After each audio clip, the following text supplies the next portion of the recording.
সকলকে সাদর আমন্ত্রণ তৃতীয় মাত্রা দেখবার জন্য। প্রিয় দর্শক, আজ থেকে শুরু হচ্ছে বাংলাদেশ দক্ষিণ আফ্রিকার মধ্যে দ্বিপক্ষীয় সিরিজ এবং প্রথমে দুটো টি-20, তারপরে 3টে ওয়ানডে এবং তারপরে দুটো টেস্ট।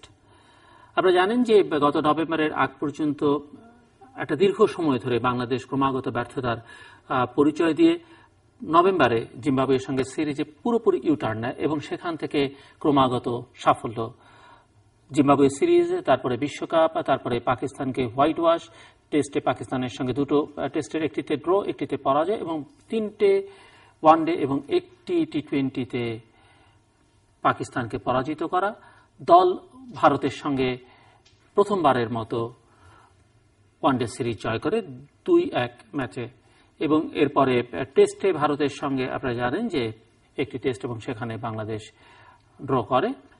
এবং এই যে বাংলাদেশ ক্রিকেটের সাফল্য, ক্রমাগত সাফল্য, এগিয়ে যাওয়া অন্য রকমের এক বাংলাদেশ, এরকম একটা পরিস্থিতির কথা বলবার জন্য আমার সঙ্গে আজকে স্টুডিওতে রয়েছেন আমার ভাই বসা আছেন বাংলাদেশ জাতীয় ক্রিকেট দলের প্রাক্তন খেলোয়াড় জাভেদ ওমর বেলিম। এবং আপনারা জানেন যে আমরা যখন বলছি এখন বাংলাদেশ ওয়ানডেতে একটা অপ্রতিদ্বন্দ্বী দল হিসেবে তার চেহারা দেখতে পাচ্ছি। টি-20 তো সাফল্য পেতে শুরু করেছে, যদিও তেমন কোনো সাফল্য এই মুহূর্তে নেই, কিন্তু তারপরেও বলা যেতে পারে যে টি-20 খেলবার মতো একটি দল বাংলাদেশ আছে। টেস্টে বাংলাদেশ খুব একটা সফল হতে পারছে না, যদিও পাকিস্তানের সঙ্গে ভারতের সঙ্গে একটি ম্যাচ ড্র করেছে, সেটিও একার্থে সাফল্য, কিন্তু সেখানে প্রকৃতি কতটা সহায়তা করেছে নানান প্রশ্ন উঠতে পারে। এবং এই টেস্ট খেলার জন্য যে ধৈর্য, সেই ধৈর্যের এখন পর্যন্ত পরীক্ষা উত্তীর্ণ বাংলাদেশের সকল এ যাবৎকালের ক্রিকেটারদের মধ্যে জাভেদ ওমর বেলিম তাদের মধ্যে অন্যতম। আর ডানে যিনি রয়েছেন, কণ্ঠস্বরেই তার পরিচয়, বেতারে শুনুন আর টেলিভিশনে তো চেহারাও দেখা যায়, চৌধুরী জাফরুল্লাহ শারাফাত, বাংলাদেশের অন্যতম প্রধান ধারাভাষ্যকার। স্বাগত আপনাদের স্টুডিও। থ্যাংক ইউ, ধন্যবাদ। শুরু করতে চাই আজকে যে টি-20 শুরু হচ্ছে সেটি দিয়ে, এবং সেখান থেকে এই সিরিজ যেটি এখন দক্ষিণ আফ্রিকার সঙ্গে, এখান থেকে বাংলাদেশ সম্পর্কে আপনাদের প্রত্যাশাটা কি, সেখান থেকে শুরু করতে চাই, তারপর একটু পেছনে যাব। দেখেন, বরাবরই আমি সিরিজ নিয়ে ওয়ারিড থাকি। অনেকেই সিরিজ আরম্ভের আগে বলছে যে সাউথ আফ্রিকার সাথে কি হবে, কিন্তু আমি বরাবরই ইম্পর্টেন্ট দিই আমাদের বাংলাদেশ যে ক্রিকেট যে পর্যায়ে যাচ্ছে, ফুল সারা বছর বাংলাদেশ কি করছে। কারণ আমরা আমাদের একটা মানে বরাবরই অবজেকশন ছিল আমাদের প্লেয়ারদের পার্সোনাল প্রিপারেশন বলেন কে কনসিস্টেন্ট না। এখন অনেকখানি প্লেয়াররা ভেরি মাচ কনসিস্টেন্ট। অনেকের কথা বলতে পারি, মুশফিকের কথা বলতে পারি, তামিম, সাকিব তো 1 নাম্বার আছে, আরো অনেকেই আছে, মাহমুদুল্লাহ রিয়াদ। তারপর আসে দলের ব্যাপারটা হচ্ছে ভেরি ইনকনসিস্টেন্ট ছিল, যেটা আমরা হয়তো 2 বছর আগে খুব কনসিস্টেন্ট পারফরমেন্স করেছিলাম, তারপর 1 বছর আমাদের খুব খারাপ সময় গিয়েছিল, তারপর জিম্বাবুয়ে থেকে আমরা টেক অফ করে ওয়ার্ল্ড কাপ থেকে সোফার আউটস্ট্যান্ডিং করছি।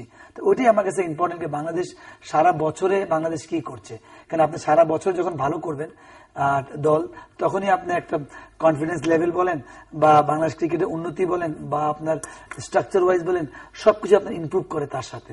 তো আমি মনে করি এখন বাংলাদেশ যে পর্যায়ে আছে, যে মোমেন্টামটা আছে, আমি মনে করি এগেইনস্ট সাউথ আফ্রিকা আমরা ওদেরকে হয়তো অনেকে খাতা কলমে এখনো কিন্তু সাউথ আফ্রিকা আমার চেয়ে বেটার দল, অনেক এগিয়ে খাতা কলমে। যদি আপনি ম্যাচ ওয়াইজ হয়তো কিছুটা আমাদের প্লেয়াররা কিছু এগিয়ে আছে, কিন্তু আদারওয়াইজ কিন্তু ওরা as a performance, as a total whole unit, পুরো ক্যালেন্ডার যদি দেখেন ওরা এগিয়ে আছে। টেস্টে তো সাউথ আফ্রিকা সম্ভবত নাম্বার 1 দল, টেস্ট বলেন, ওয়ানডে বলেন, তাদের কিছু এমন খেলোয়াড় আছে তারা একাই ম্যাচ ঘুরে দিতে পারে, যেটা বাংলাদেশের এখন কিছু কিছু প্লেয়ার জন্ম হয়েছে কি আমাদের সবাই পারফর্ম করছে, এর সাথে কিছু চিপ ইন করছে। তাহলে আমি মনে করি পুরো সিরিজটা আমাদের কাছে ইম্পর্টেন্ট, যেটা আপনি শুরুতেই বললেন, এটা খুবই ইম্পর্টেন্ট একটা পয়েন্ট। আমরা যখন টেস্টে সেভাবে আমরা দাঁড়াতে পারিনি, আমরা যখন টেস্টে দাঁড়ানো শিখে যাবো ওয়ানডের মতো, তখন আমাদের দল কিন্তু একটা ওয়ার্ল্ড ক্রিকেটে একদম টপ লেভেলে যাওয়ার, মানে টপ লেভেল বলছি আমি চাচ্ছি না বাংলাদেশ 2-3 বছর 1 নাম্বার হয়ে যাক, যদি 3-4 নাম্বার হয় এটা আমাদের জন্য অনেক বড় অ্যাচিভমেন্ট হবে। তো সেটাই আমি এখন 7 নাম্বার আছে এবং এই সিরিজে একটু সাফল্য পেলে হয়তো ওয়ানডেতে 6 নাম্বারে চলে যাবার একটা সম্ভাবনা। সেটাই বলছি, আপনি যখন কন্টিনিউ ক্যালেন্ডার 1-2 বছর ভালো করবেন, আজকে সাকিব কেন ওয়ার্ল্ডের 1 নাম্বার, ও কিন্তু একমাত্র প্লেয়ার যে ওয়ার্ল্ডকে মানে মেসেজ দিয়েছে যে এই দলে থেকে 1 নাম্বার থাকা যায়। সাকিব কিন্তু আমাদের ক্রিকেটের যদি টার্নিং পয়েন্ট বলি, ও কিন্তু একটা বড় টার্নিং পয়েন্ট। আজকে কিন্তু সাকিব এই পারফর্ম করাতে কিন্তু অন্য প্লেয়াররা, মানে ধরেন মুশফিক, আমাদের কিন্তু আমি মনে করি স্টিল এখন আমাদের যদি ব্যাটিং আমরা ধরি, no doubt Tamim dashing opener কিন্তু এক নম্বর ব্যাটিং এই মেসেজটা কিন্তু সাকিব দিয়েছে এটা সম্ভব। এখন তামিমও কিন্তু চিন্তা করে আমি ওয়ার্ল্ডের 2-4 জনে আমার থাকা সম্ভব। যখন 2007 ওয়ার্ল্ড কাপে তামিম আমার সাথে ওপেন করেছিল, তখন তারপর হয়তো ওটা কোহলি বাইরের থেকে দেখছিল, যেভাবে তামিমকে ইমপ্রুভ করার দরকার ছিল ওভাবে কিন্তু 2015-তে তামিম আসতে পারেনি, যেটা কোহলিও বলছিল বা রাহুল দ্রাবিড় বলছিল।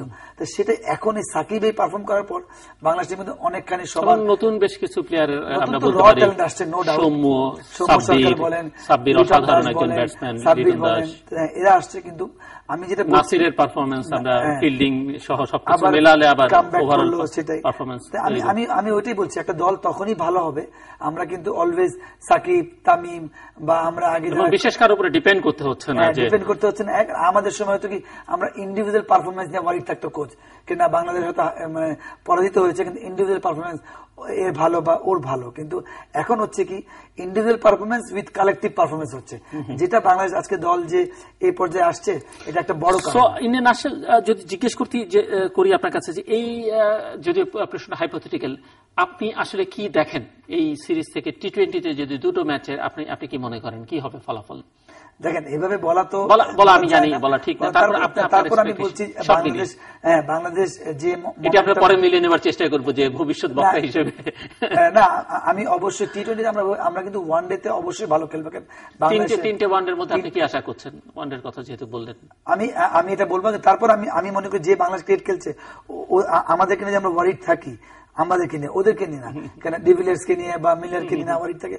আমরা আমাদের যে পারফর্ম করছি এটা করলে বাংলাদেশ সিরিজ জিতা সম্ভব আমি মনে করি।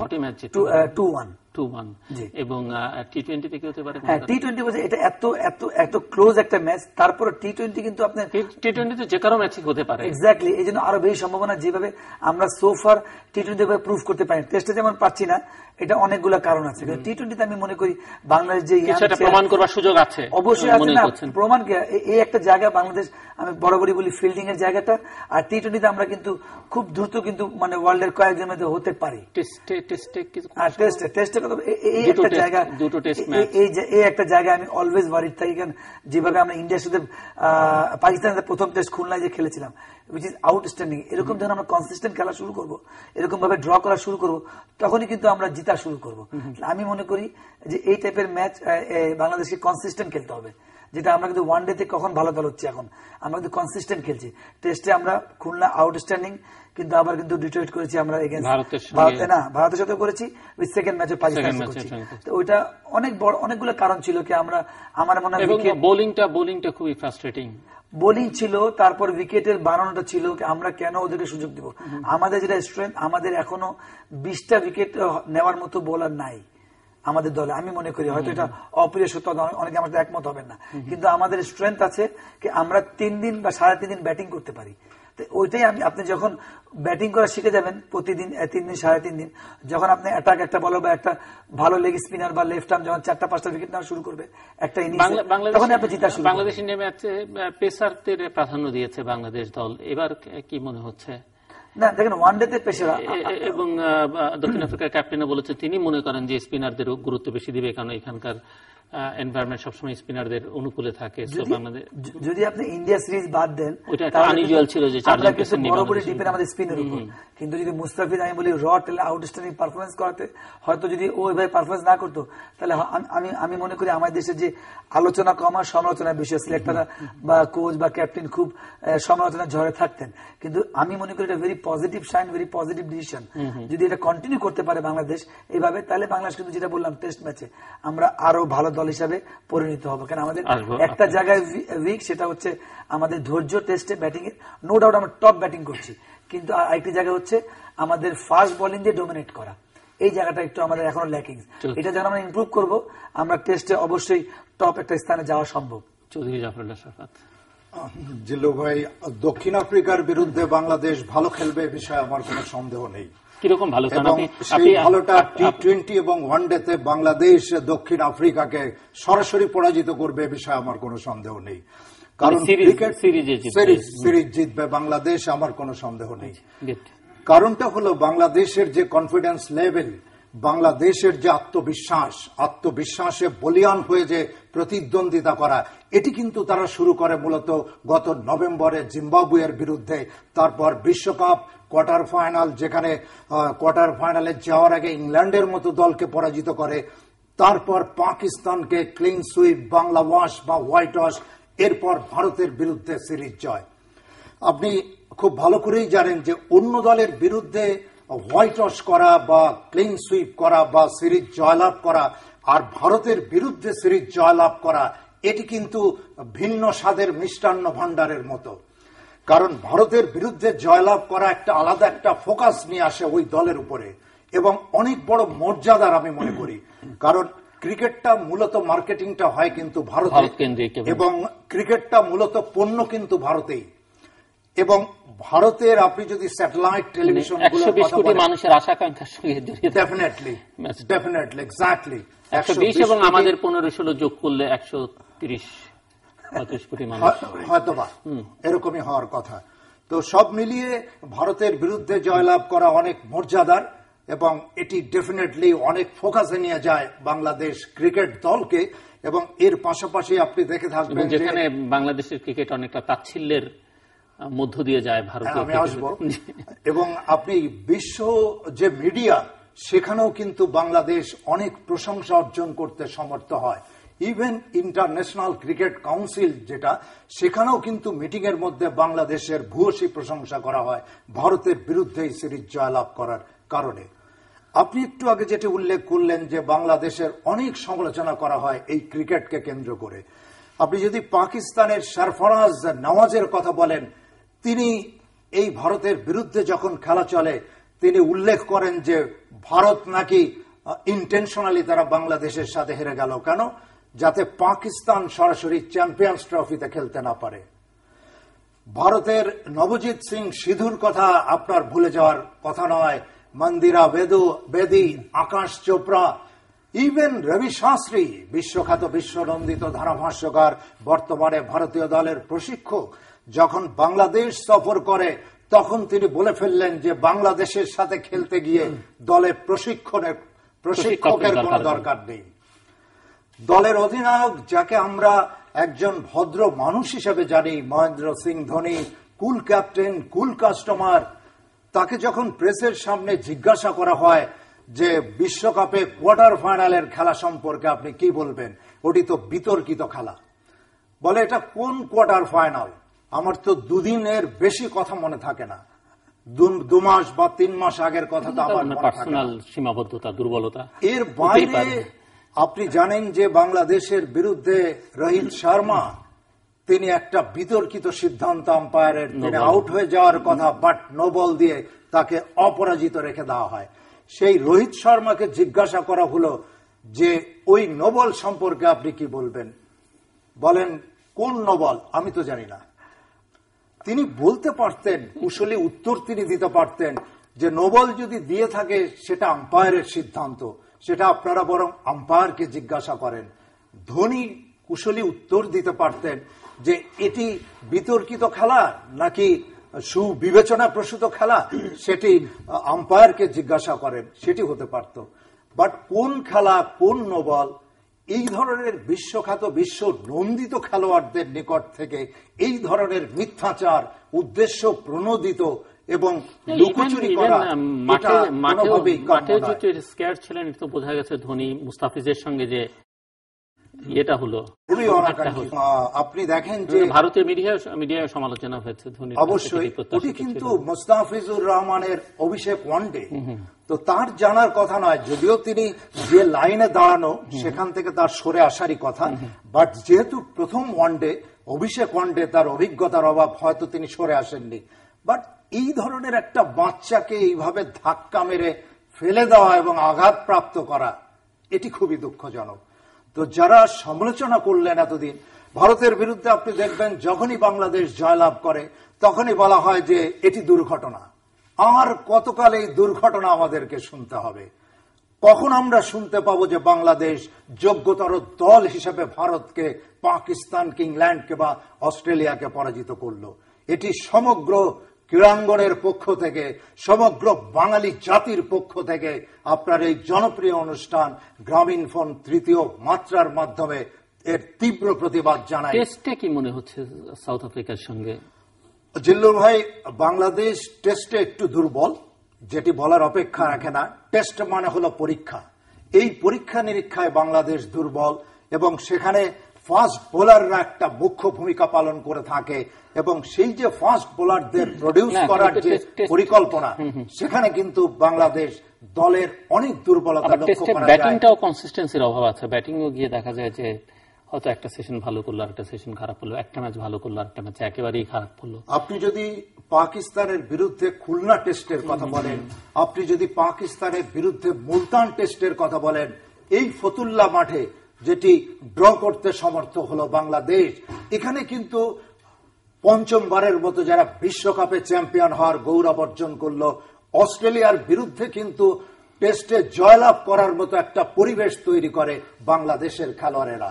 But Adam Gilchrist, Ricky Ponting এর মতো খেলোয়াড়, তারা শেষ পর্যন্ত সেই পরাজয় তারা রোধ করতে সমর্থ হয় এবং বাংলাদেশকে পরাজিত করে।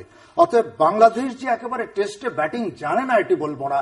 আপনি দেখেন খুলনা টেস্টে 312 রান উদ্বোধনী জুটিতে, যেটি একটি বিশ্ব রেকর্ড, যেটি করেন তামিম ইকবাল, প্রথম বাংলাদেশি ব্যাটসম্যান হিসেবে।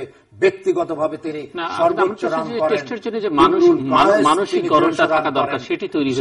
সেখানে একটু ঘাটতি বাংলাদেশ দলের।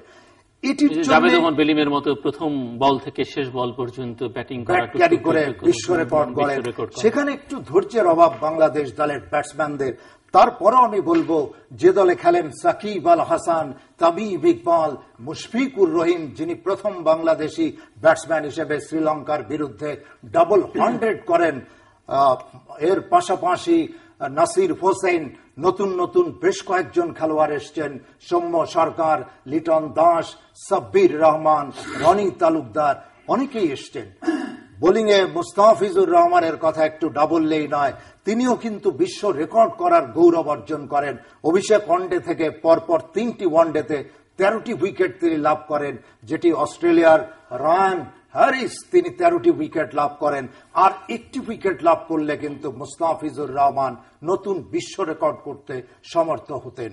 তো মুস্তাফিজুর রহমানের মতো এই ধরনের বোলার, স্লোয়ার ডেলিভারি, তার যে কাঁটার রাইজিং ডেলিভারি, ব্লক হলে বল করা, ইয়র্কার লেন্থে বোলিং করা, এই ধরনের 3-4টি বোলার যদি বেরিয়ে আসে, তাহলে টেস্টেও ডেফিনেটলি বাংলাদেশ ডমিনেট করবে। ব্যাটিং এ যেমনটি বাংলাদেশের ক্যাপ্টেনের কথা বোধহয় একটু আলোচনায় আনা দরকার। অবশ্যই অবশ্যই বাংলাদেশের ইতিহাসে সবচেয়ে ধারাবাহিক সাফল্য বোধ হয় এবং সবচেয়ে বড় সাফল্য বোধ হয় তার ক্যাপ্টেন্সিতে। জিল্লুর ভাই, অবশ্যই তার ক্যাপ্টেন্সিতে, এবং বাংলাদেশ 9টি-10টি ওয়ানডেতে জয়লাভ করতে সমর্থ হয় নিজের মাটিতে। এবং আপনাকে বলে রাখি, এই অনুষ্ঠানের মাধ্যমে যারা পঞ্চমবারের মতো বিশ্বকাপে চ্যাম্পিয়ন হলেন, অস্ট্রেলিয়া, বা এই বিশ্বকাপের ফাইনালিস্ট নিউজিল্যান্ডের কথা যদি বলি, যারা 14টি সর্বশেষ ওয়ানডেতে প্রতিদ্বন্দ্বিতা করে 12টিতে জয়লাভ করে, বাট বাংলাদেশ কিন্তু 15-16টি ওয়ানডেতে প্রতিদ্বন্দ্বিতা করে তারাও কিন্তু 11টি-12টিতে ওয়ানডেতে জয়লাভ করতে সমর্থ হয়। ফলে আপনি যদি পরিসংখ্যান দেখেন, তাহলে 1, 2, 3, 4-এ কিন্তু অলরেডি বাংলাদেশ দল চলে এসছে। চ্যাম্পিয়ন্স ট্রফিতে বাংলাদেশ সরাসরি প্রতিদ্বন্দ্বিতা করবে, আপনি এটিও ভালো করে জানেন। একটু সমস্যা বোধহয় তৈরি করবার চেষ্টা হচ্ছে এটি আমি মনে করি না। পাকিস্তান এবং ওয়েস্ট ইন্ডিজ, পাকিস্তানের অবস্থান কিন্তু নবম অবস্থানে, আপনি জানেন। এখানে জিম্বাবুয়ের বিরুদ্ধে যদি পাকিস্তান অথবা ওয়েস্ট ইন্ডিজ প্রতিদ্বন্দ্বিতায় খুব একটা এগিয়ে থাকে, তাতে করে বাংলাদেশের খুব একটা সমস্যা হবে বলে আমি মনে করি না। বিকজ বাংলাদেশ দক্ষিণ আফ্রিকার বিরুদ্ধে তারা যে জয়লাভ করবে সে বিষয়ে তাহলে বাংলাদেশ নাম্বার 6-এ চলে যাবে। এরপরে হয়তো বা পঞ্চম বা চতুর্থ অবস্থানে আমরা দেখতে পাবো বাংলাদেশ দলকে, ইনশাআল্লাহ। জাভেদ ওমর, এই যে একটা ধারাবাহিক সাফল্য এবং হঠাৎ করে একটা ক্রমাগত ব্যর্থতা, আমি একটু 10 সেকেন্ড একটু সময় নেব। মাশরাফির একটা প্রশ্ন আপনি নিয়ে এসেছিলেন। মাশরাফি এমন একজন অধিনায়ক যে খেলোয়াড়দেরকে যে মোটিভেট করা, খেলোয়াড়দের মধ্যে যে আন্তরিকতা তৈরি করা, এবং সবাই কিন্তু তাকে বলে থাকে পাগলা মাশরাফি। একটু পাগলা, একটু চটপটে, একটু চনমনে খেলোয়াড়ও কিন্তু দরকার। এই যে খেলোয়াড়দের মধ্যে আন্তরিকতা তৈরি করা, এবং প্রত্যেকটা খেলোয়াড় কিন্তু মাশরাফিকে এত সম্মান করে যেটি বলার অপেক্ষা রাখে না। আপনি যদি বোলিং হ্যান্ডেলের কথা বলেন, নাসির হোসেনের কথা একটু আগে আপনি উল্লেখ করলেন, জাভেদ উল্লেখ করলো, অকেশনাল বোলার হিসেবে নিয়ে এসে একটি ওয়ানডেতে 2টি মূল্যবান উইকেটের পতন ঘটান, এবং কখন মুস্তাফিজকে ব্যবহার করা হবে, কখন রুবেল হোসেনকে ব্যবহার করা হবে, এই যে ব্যাটসম্যানকে রিড করে কুইক সিদ্ধান্ত গ্রহণ করা। আপনি দেখে থাকবেন মুস্তাফিজুর রহমান যখন বোলিং করে, ইনার সার্কেলের মধ্যে 7-8 জন ফিল্ডার, 2টি স্লিপ, একটি গালি, পয়েন্ট, কাভার, একেবারে ব্যাটসম্যানের নাকের ডগায়।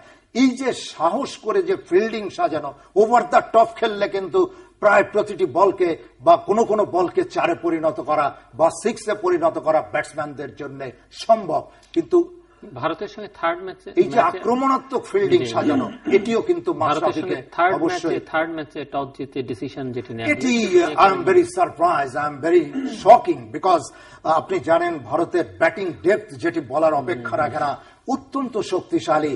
যদিও প্রথম 2টি ওয়ানডেতে বাংলাদেশ জয়লাভ করে, একটি ওয়ানডেতে পরে ব্যাটিং করে জয়লাভ করে। অনেকে হয়তোবা বলবে যে ওটি যদি জয়লাভ করতে পারে তাহলে এখানে নয় কেন।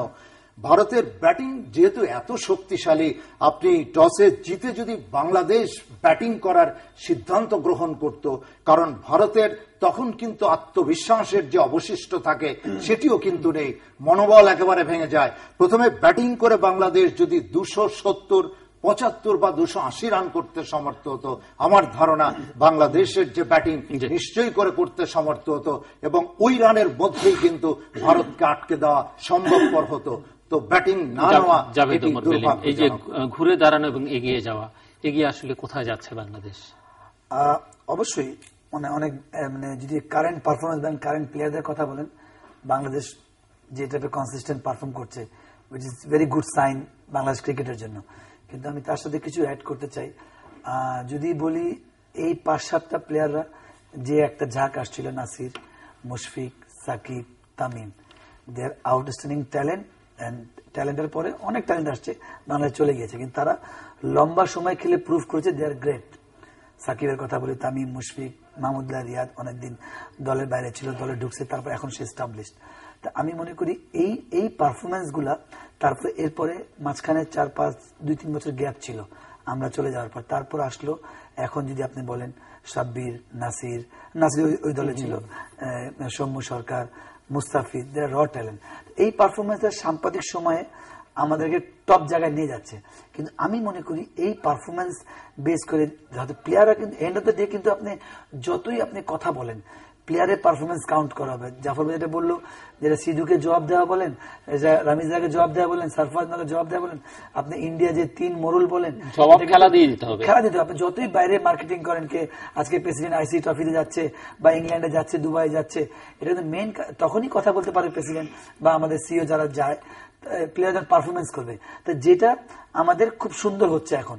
কিন্তু আমি মনে করি স্টিল, যেহেতু এটা একটা এত বড় একটা প্রোগ্রাম, আমি মনে করি বাংলাদেশকে, ওরা প্লেয়াররা খেলছে, টপ খেলছে, গুড মোমেন্টাম, কিন্তু যারা আমরা বাইরে কাজ করে, যারা আমরা হয়তো গণমাধ্যম, আজকে আমি বোর্ডের সঙ্গে সংযুক্ত না, ইন ফিউচারে হব, আকরাম ভাই আছে, দুর্জয় আছে, সুজন ভাই আছে, সবাই আছে। আমি মনে করি আমাদের এই ক্রিকেট তো আর এই 10 বছর কেউ খেলবে না, যত পর্যন্ত দেশ আছে সারা জীবন খেলবে। আমি মনে করি এই পারফরমেন্সকে পুঁজি করে আমাদের যে ফিউচার আমরা কি করতে পারি, যেহেতু আমি মনে করি এখনো, যেহেতু আমি ওয়ার্ল্ডের সব দেশের এগেনস্টে খেলেছি, যদি আমি ওইভাবে ইন্ডিয়া পাকিস্তানকে বলি, তারা যে ফ্যাসিলিটিস পায় তাদের তুলনায় ইংল্যান্ড, অস্ট্রেলিয়া, নিউজিল্যান্ড প্রচুর বেশি পায়, যেহেতু তাদের এত মাঠ, এত র ট্যালেন্ট, ওরা এসে পারফর্ম করা শুরু করে। যদি একটা উদাহরণ দিই, সাউথ আফ্রিকা যখন ফার্স্ট ওয়ার্ল্ড কাপ খেললো 92-তে, ওরা কিন্তু তারা এসেই হিট দা মানি, একদম ফার্স্ট বল থেকে তারা রেডি টু প্লে। কেন?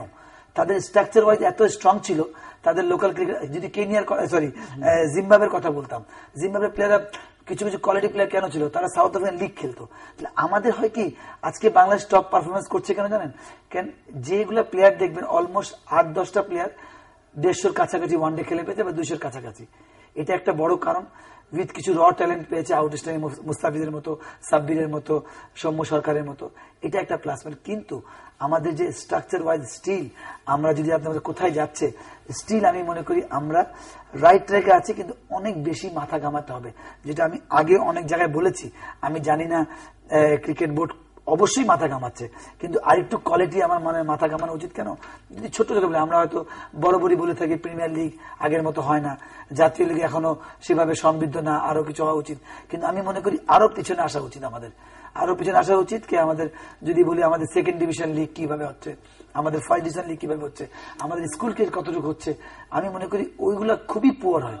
কেন এত আমরা বাংলাদেশ টিমকে নিয়ে, আমি বলছি না যে আমরা এত অকুপাইড থাকি, সবাই কিন্তু বাংলাদেশ টিমের উপর ঝাঁপিয়ে পড়ে।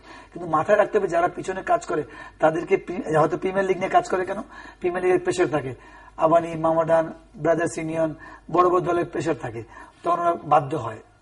আপনার যে কোনো জবাবদিহি না থাকলে সেকেন্ড ডিভিশনে অত জবাবদিহি থাকে না। ইভেন থার্ড ডিভিশন আমি জানি না কতটুকু সত্য, এখন এবার করলো 5 লাখ টাকা ম্যাচ ফি, মানে সরি এন্ট্রি ফি। 5 লাখ টাকা টু মাচ। একটা পাড়া যে দল করবে, এখন জাফর ভাই বা আমি শখ করলাম কি আমরা থার্ড ডিভিশন বাচ্চাদের নিয়ে করবো, তো 5 লাখ টাকা অনেক টাকা। আমি মনে করি এগুলো জায়গায় আমাদের মনিটর করতে হবে যে আমরা কি করছি। নো ডাউট প্রেসিডেন্ট সব আমরা কিছু হলেই প্রাইম মিনিস্টারের উপর ঠেলে দিই, প্রাইম মিনিস্টার তদারকি করছে, কিছু হলে প্রেসিডেন্ট দেখছে ব্যাপারটা। অবশ্যই প্রেসিডেন্ট দেখবে, কারণ কোনো প্রেসিডেন্ট চাবে না সেটা যেই প্রেসিডেন্ট হোক, ও চাবে আমার সময় যাতে বেস্ট বাংলাদেশ ক্রিকেট ইমপ্রুভ করুক, টপ পর্যায়ে যায়। কিন্তু যারা আশপাশে থাকে আমি তাদের কাছে রিকোয়েস্ট করি, বোর্ডের মেম্বার বলেন বা ডাইরেক্টর বলেন বা যারা বোর্ডে কাজ করছেন বা আমরা যারা ভবিষ্যতে কাজ করব, তাদের কিন্তু এই জিনিসটা মাথা ঘামাইতে হবে যে কোথায় যাচ্ছে কিনা। এটা মাথায় রাখতে হবে প্লেয়াররা খারাপ সময় আসবেই, কিন্তু সিস্টেম প্রসেসিংটা সেম অলওয়েজ থাকবে, তখনই আপনি ইমপ্রুভ করবেন।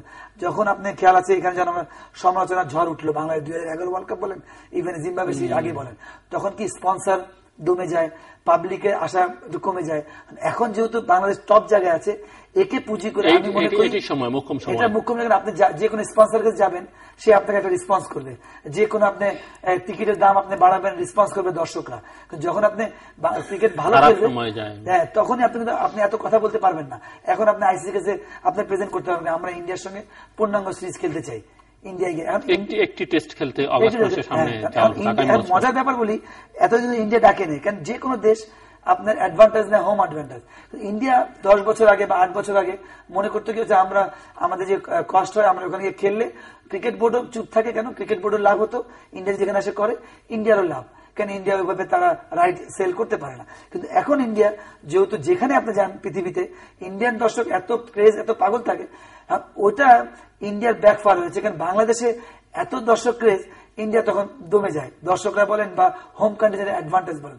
এখন ইন্ডিয়া আমার মনে হয় যে পারফর্ম করছে, হয়তো এই অগস্টে একটা টেস্ট হচ্ছে এরকম, হ্যাঁ, তো কন্টিনিউ যখন আমরা পারফর্ম করবো তখন ইন্ডিয়া ডাকতে বাধ্য হবে। তো এগুলো সবেরই মূল হচ্ছে জিল্লু ভাই, প্লেয়াররা মাঠে খেলবে, কিন্তু আমাদের যখন একে পিছনে আমাদের কন্টিনিউ কাজ করতে হবে। কেন এখন সাকিবের কথাই বলি, আমি যখন আমার সাকিব যখন ডেবু হলো, তখন আমি আমার শেষের দিকে 2-4 বছর খেললাম, আমি রিটায়ার করলাম। এখন সাকিব আর 10 বছর পর যখন বা তামিম বা মুশফিক বা মাহমুদুল্লাহ রিয়াদ বা যারা আসবে, এরা 8-10 বছর খেলবে, তখন ওই যে প্লেয়ারটা আজকে যে 12 বছর, ওকে স্ট্রেস দিতে হবে। কারণ যেহেতু এটা তো আপনার, আমি এটা বড় বড় একটু আমার পুরান ঢাকার ভাষা বলি, এটা তো গম না, আমি গম দিলাম আটা হয়ে বের হলো। একটা প্লেয়ার তৈরি করতে 8-10-15 বছর লাগে। এই জন্য আমি বলি, যখন যে প্লেয়ার এস্টাবলিশ থাকে তাকে যত ইউজ করে ওকে অফ দেওয়া উচিত। কিন্তু আমাদের এই কালচার থেকে অনেকখানি বের হয়েছে, আরো বের হতে হবে। এস্টাবলিশ প্লেয়ারকে সুযোগ দিয়ে নতুন প্লেয়ারকে রিফাইন করে আসা উচিত। তখনই যেটা বলছি যে বাংলাদেশ কোথায় যাচ্ছে, এই যে বাংলাদেশ তখনই এগোবে। নাহলে আপনি যে এখন পারফরমেন্স নিয়ে হইচই হবে, তখন আবার খারাপ সময় আসবে, তখন অনেক সমালোচনার ঝড় আসবে। ইন্ডিয়া বা ভারত বাংলাদেশকে কেন ডাকবে না, কেন ডাকে না, এটা একটা প্রসঙ্গ এসছে। আপনি দেখেন প্রথম খেলতে যাবে আগামী বছর, তাও একটি মাত্র টেস্ট। তারা বলে যে বাংলাদেশের সাথে প্রতিদ্বন্দ্বিতা করলে রাইটস বিক্রি হবে না, দর্শক গ্যালারিতে আসবে না। আপনি যদি এই বিশ্বকাপের কথা বলেন, কোয়ার্টার ফাইনালে বাংলাদেশ প্রতিদ্বন্দ্বিতা করে ভারতের বিরুদ্ধে একটা নিরপেক্ষ ভেন্যুতে, সেখানে ভারতের কোন দর্শকের কমতি নেই, বাংলাদেশের দর্শকের কমতি নেই, পাকিস্তানের দর্শকের কোনো কমতি নেই, ইভেন শ্রীলঙ্কার দর্শকের কোনো কমতি নেই, একেবারে জ্যাম প্যাকড স্টেডিয়াম। এবং সেই খেলা ধারাভাষ্য দিতে গিয়ে দর্শকদের খুব ভালোভাবেই কিন্তু পরখ করে এসছি। তো কেন যে দলে খেলে 3টি ফরম্যাটের number 1 allrounder Shakib Al Hasan, টি-20, test এবং ওয়ানডে, তামিম ইকবাল, মুশফিকুর রহিম, মাহমুদুল্লাহ প্রথম বাংলাদেশি ব্যাটসম্যান হিসেবে ব্যাক টু ব্যাক 100 রান করেন বিশ্বকাপের মতো আসরে। নতুন যারা এসছে মোস্তাফিজুর রহমান, সৌম্য সরকার, লিটন দাস, অনেকের কথাই বলা যায়। তো এইসব খেলোয়াড়েরা যে দলে খেলে, সেখানে কলকাতার ইডেন গার্ডেনে যদি খেলা হয়, সেখানে মানুষ আসবে না, দর্শক হবে না, এটি কোনোভাবেই কিন্তু বিশ্বাস করার মতো বিষয় না। এটি সম্পূর্ণ আমি মনে করি যে আবেগ থেকে কথা বলা। বাংলাদেশি দর্শকই থাকবে প্রচুর, বাংলাদেশি দর্শক থাকবে প্রচুর, পশ্চিমবঙ্গের দর্শক থাকবে প্রচুর। তো এই ধরনের ব্যাখ্যা দেওয়া আমার মনে হয় কোনোভাবেই ঠিক নয়। আপনি বাংলাদেশের যে পারফরমেন্স গত 1.5 বছর যদি পরিসংখ্যান আপনি দেখেন, বাংলাদেশকে অবজ্ঞা করার কোনো কারণ নেই। আপনি যদি ব্যাটিং এর কথা বলেন, বোলিং এর কথা বলেন, ফিল্ডিং এর কথা বলেন, পারফরমেন্সের কথা বলেন, যেটি জাভেদ বলল যে মাঠে আমাদের পারফরমেন্স করে দেখাতে হবে। আপনি বিশ্বকাপের মতো আসরে ইংল্যান্ডকে পরাজিত করা, নিউজিল্যান্ডকে অলমোস্ট পরাজিত করার দ্বার প্রান্তে যাওয়া, এগুলো কি বাংলাদেশের অর্জন নয়? পাকিস্তানকে হোয়াইট ওয়াশ বা বাংলা ওয়াশ করা, আপনি জিম্বাবুয়ের কথা বাদই দিলাম, এই দক্ষিণ আফ্রিকার বিরুদ্ধে ঠিক একই ঘটনা ঘটবে, যেটি আমি শুরু থেকে বলে আসছি। বাংলাদেশ দক্ষিণ আফ্রিকাকে পরাজিত করবে, যেটিতে আমার অন্তত কোনো সন্দেহ নেই। দক্ষিণ আফ্রিকা আপনি জানেন ওয়ানডে এবং টেস্টে র্যাঙ্কিং এ তাদের অবস্থান কিন্তু খুবই ভালো, বাট বাংলাদেশের তরুণ এবং প্রত্যয়ী ক্রিকেটাররা, বাংলাদেশের এই গোল্ডেন বয় যারা, তারা কিন্তু প্রস্তুত কিভাবে মোকাবেলা করবে দক্ষিণ আফ্রিকাকে খুব ভালো করেই জানে। অলরেডি যাদেরকে থ্যাঙ্কসলেস জব বলা হয় নির্বাচক মন্ডলী, ফারুক আহমেদ, কিংবদন্তি মিনহাজুল আবেদিন নান্নু, হাবিবুল বাসার, সুমন, তাদের ভাষ্য অনুযায়ী যে যারা বাংলাদেশের মূলত অন্যতম সেরা স্পিনার, তাদেরকে বেশি বেশি ব্যবহার করা হবে। যেহেতু দক্ষিণ আফ্রিকা এই ধরনের ঘূর্ণি বলে তারা একটু দুর্বল, ফাস্ট বোলিং এ তারা সাবলীল ভঙ্গিমায় ব্যাটিং করে থাকে, সে ধরনের পরিকল্পনা যদি গ্রহণ করা হয়, আমার ধারণা সাকিব আল হাসান, জুবায়ের হোসেন, তাইজুল ইসলাম, এর পাশাপাশি নাসির হোসেন, তারা দক্ষিণ আফ্রিকা দলের ব্যাটসম্যানদেরকে বিব্রত করতে সমর্থ হবে এবং একাধিক উইকেট তারা লাভ করতে সমর্থ হবে। ফলে এই সিরিজটা আমার মনে হয় বাংলাদেশের অনুকূলে যাবে। এবং তারপর আর কোন দলের কথা আপনি বলবেন?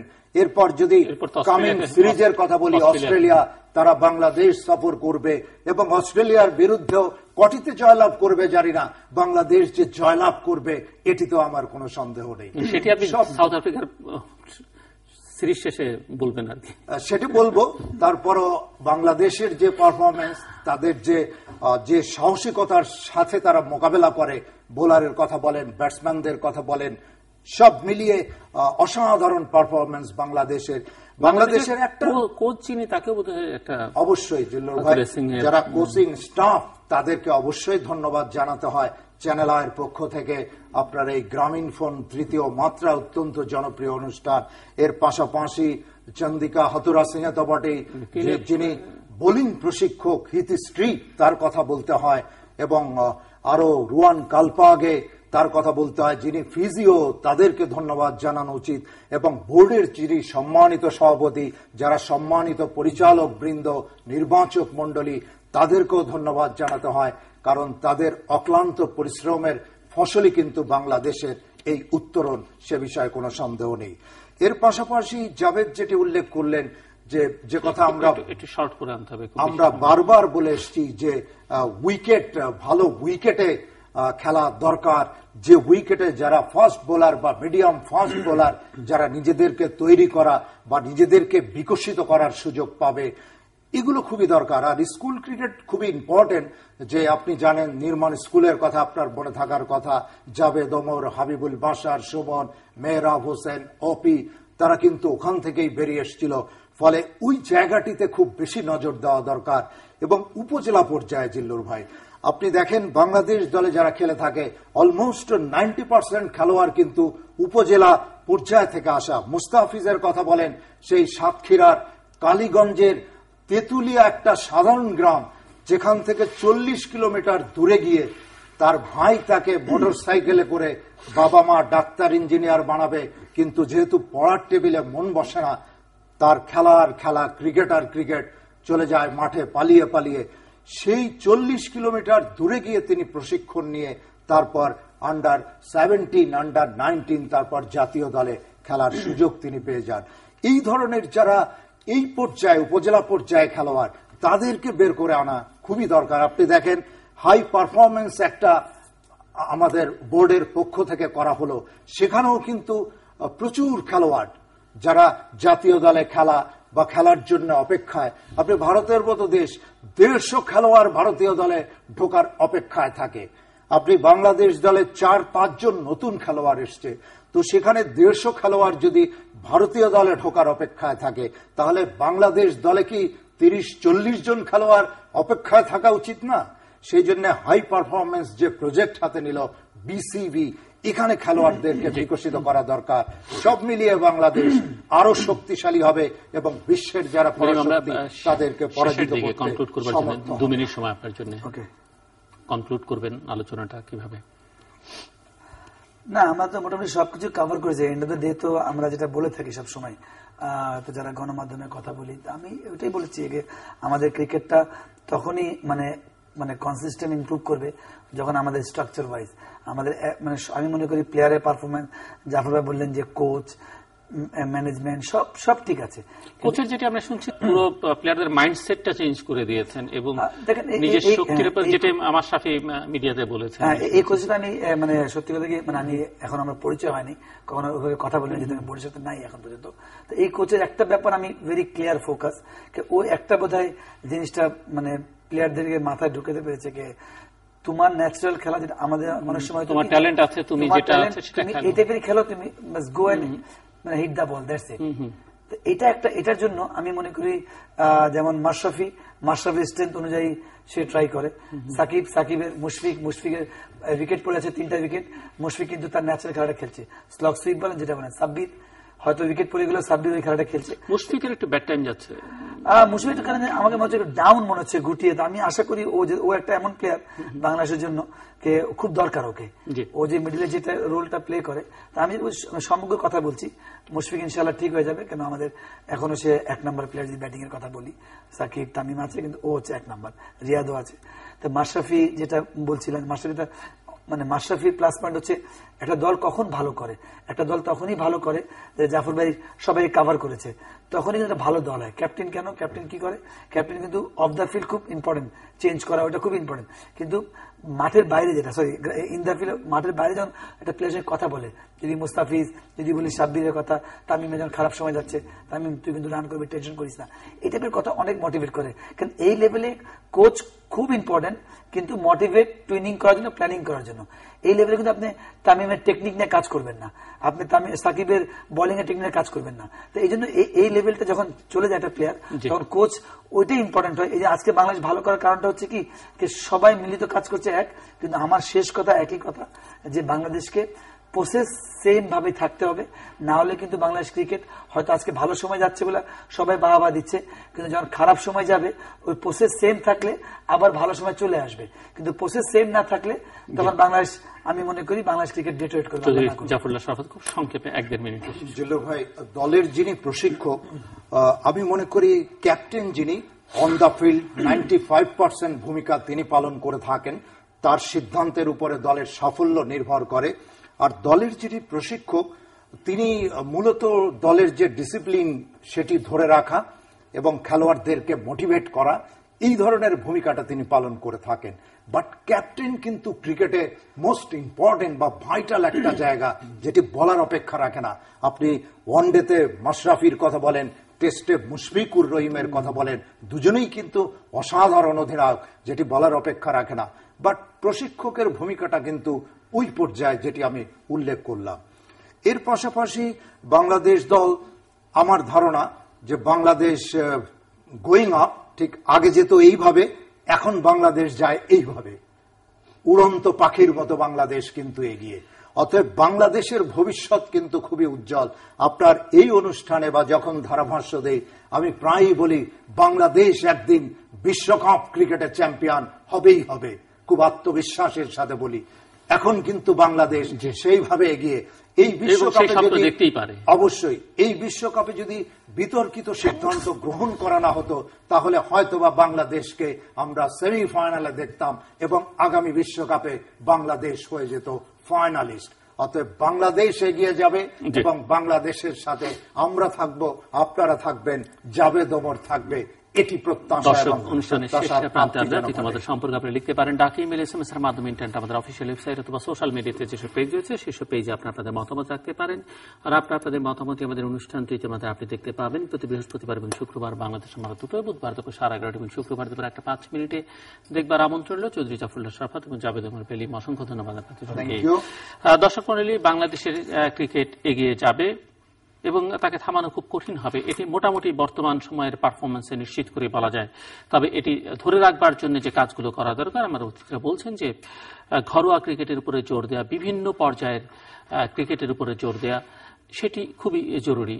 স্কুল ক্রিকেটের উপরে জোর দেওয়া, যেটি একসময় খুবই ভালো একটা পর্যায়ে ছিল, তার উপরে নির্মাণ স্কুল ক্রিকেটের কথা আমরা স্মরণ করতে পারি, তার উপরে জোর দেওয়া খুবই জরুরি। আমরা আশা করব যে বাংলাদেশ দক্ষিণ আফ্রিকার সঙ্গে আজ থেকে যে সিরিজ শুরু হচ্ছে, T20, তারপরে ওয়ানডে, তারপরে টেস্ট, এখানে সাফল্য লাভ করবে। তবে যারা দেখছেন এবং যারা দর্শক হিসেবে আমরা মাঠে গিয়ে খেলা দেখব কিংবা টেলিভিশনের পর্দায় দেখব, সবসময় মাথা রাখতে হবে যে একটি ক্রিকেট দল যত শক্তিমানই হোক না কেন, সব ম্যাচে কিন্তু সে জিতবে না। অর্থাৎ বাংলাদেশ দলও প্রতিটি ম্যাচে ধারাবাহিকভাবে জিতবে না, জয় থাকবে, পরাজয় থাকবে, এবং আমরা সব অবস্থায় যেন বাংলাদেশ দলের সঙ্গে থাকি। এবং বাংলাদেশ দল এখন যে মান, তাতে 2-1টি পরাজয় বাংলাদেশ দলকে থমকে দেবে বা পিছনে ফেলে দেবে এরকমটি ভাববার কোনো কারণ নেই।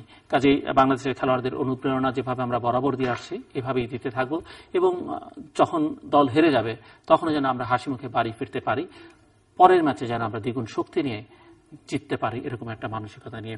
দর্শক, আমাদের সঙ্গে থাকবার জন্য অসংখ্য ধন্যবাদ, আপনাদের সবার জন্য শুভকামনা।